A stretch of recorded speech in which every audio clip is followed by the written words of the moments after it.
Over the course of the past week, the drive to an open war with Russia, a new world war, has been brought to a fevered pitch. By standards of international law, what has happened in Ukraine is a coup. The sitting government has been ousted by a violent force. There have been political appointments by gunpoint. Members of the parliament have had, in the words of the Estonian foreign minister, an elite call between himself and Baroness Ashton, unsolicited visitors late into the night. At least one member of the Ukrainian parliament has been beaten in broad daylight. And as with the call which was leaked between Assistant Secretary of State for European and Eurasian Affairs Victoria Nuland and our ambassador to the Ukraine, the Ashton call again brings into question who was and is responsible for the continued destabilization of Ukraine.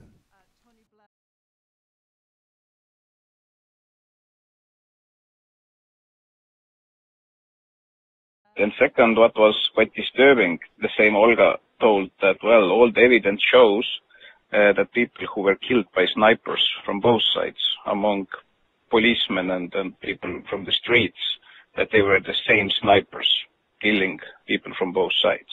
Well, that's, yeah. So that, and then she also showed me some photos. She said that has medical doctor. She can, say that it is the same handwriting, the same type of bullets. And it's really disturbing that now the new coalition, that they don't want to investigate what exactly happened. So that there is now stronger and stronger understanding that behind snipers, it was not Yanukovych, but it was somebody from the new coalition. I think they do want to investigate. I mean, I didn't pick that up. That's interesting. Gosh. Make no mistake about it. Controlling elements of the illegitimately installed government of Ukraine are open fascists. In a press conference around the UN Security Council, Russian permanent representative to the United Nations, Vitaly Churkin, had the following to say. Massive documentary evidence proves that the Organization of Ukrainian Nationalists, OUN, and the Ukrainian Insurgent Army, UPA, collaborated with the Nazis.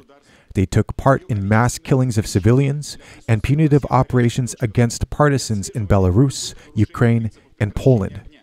On June 30th, 1941, with the invasion of Ukraine by Nazi troops, Stepan Bandera issued the Act of Proclamation of Ukrainian Statehood, which declared that, and I quote, "The newly formed Ukrainian state will work closely with the National Socialists of Greater Germany, which, under the leadership of Adolf Hitler, is forming a new order in Europe and the world." It is deeply disturbing that the followers of Bandera are openly marching these days in Ukraine, displaying his portraits and fascist insignia, and are wielding considerable political power in Kiev. Attempts to whitewash OUN and UPA are not only morally repulsive, they amount to encouraging nationalist ideology, extremism, and intolerance.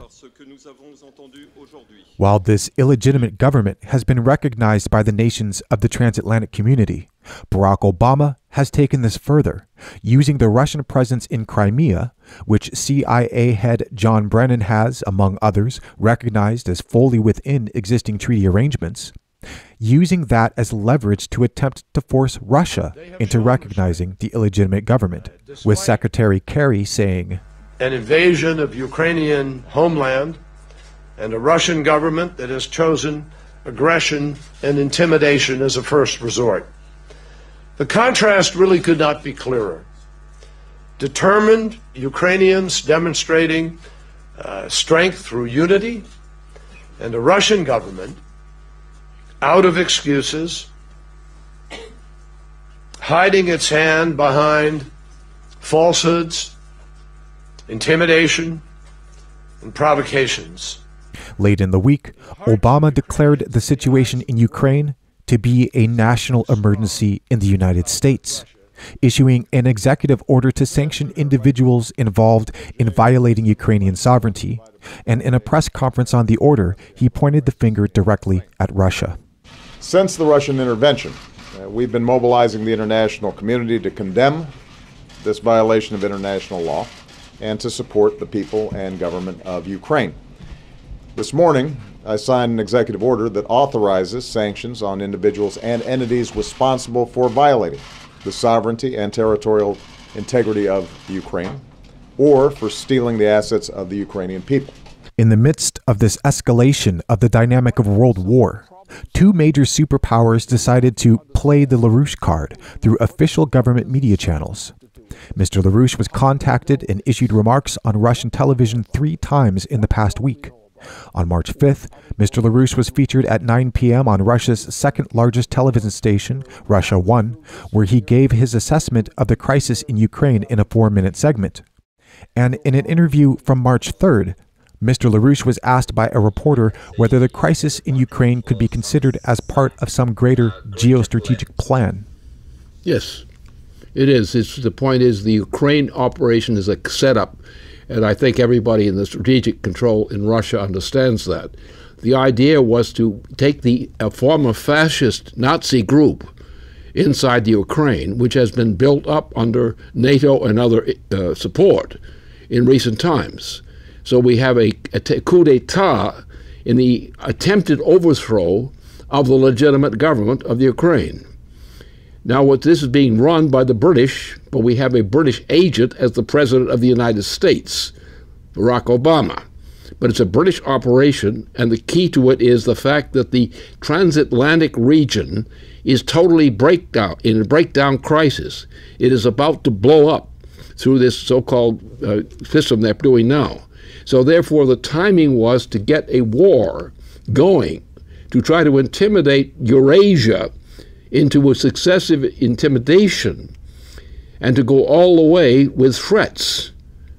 But however, if they were ever to carry it out, a thermonuclear war would mean a total, simultaneously thermonuclear war, which would mean virtually human extinction.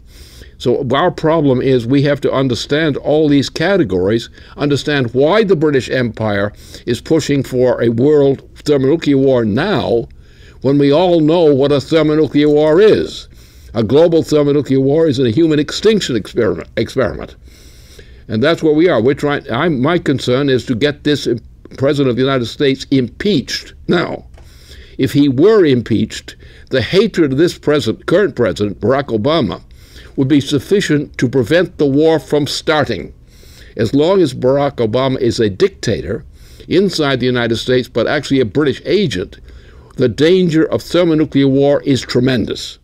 While the entirety of Mr. LaRouche's remarks were not broadcast on Russian television, it is highly significant that he has been called on as a voice of sanity in the United States, as an intervention by an internationally known and respected American statesman.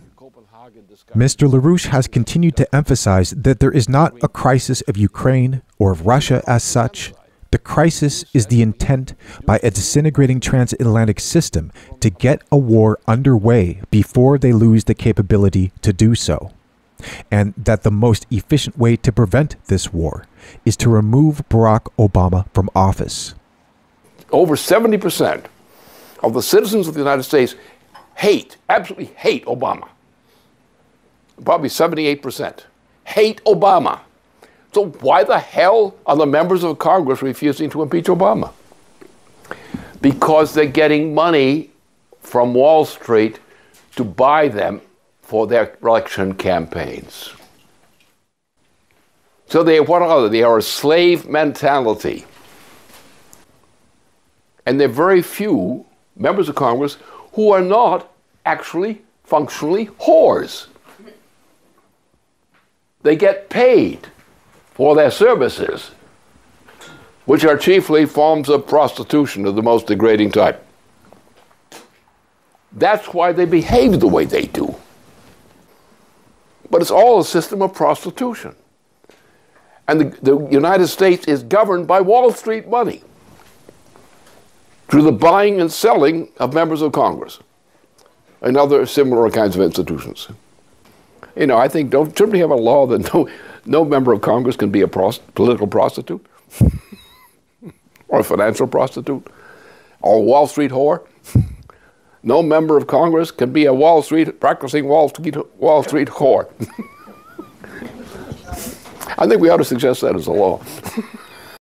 Keisha Rogers, running for the Senate in the state of Texas, has proven without a shadow of a doubt that Wall Street is not invincible. On Tuesday this past week, she won 21% of the vote in the Texas primary, which will bring her toe-to-toe with Obama's Democratic loyalists in a runoff election scheduled for May the 27th. Keisha ran her campaign openly on the platform of impeaching Barack Obama and rebuilding the nation by shutting down Wall Street and focusing on physical economic growth plans like manned space exploration, fusion power, and the North American Water and Power Alliance. Rogers' opponent, a dentist and multi-millionaire Republican turned Democrat, spent over $3.5 million of his own money, in addition to unknown sums given by the Democratic Party, to try to defeat Keisha. A veteran volunteer on the Keisha for Congress and Keisha for Senate campaign poses the question, how many millions of dollars does it take for Wall Street and Obama to defeat Keisha? The answer, we don't know. It hasn't been done. While it is clear that the Obama Democrats and Wall Street poured huge sums of money into defeating Keisha, there are still many unanswered questions about voter suppression and other dirty tricks. Keisha's campaign coordinator Harley Schlanger told LaRouchePAC that the Democratic Party is going to use their resources in the media as the errand boys to slander, defame, and try to defeat Rogers by May 27th. Ultimately, Rogers has 11 weeks, and given the pace of developments and the growing hatred of Obama's dictatorship, she noted a lot can happen in the course of 11 weeks to turn the election in her favor.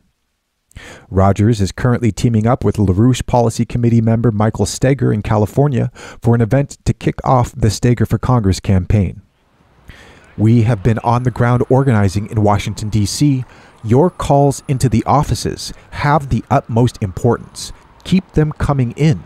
We must continue to go all out for impeachment. The main obstacle we face is not a technicality or some mechanism by which to get it done. It's breaking through the cowardice and whorishness of our elected officials.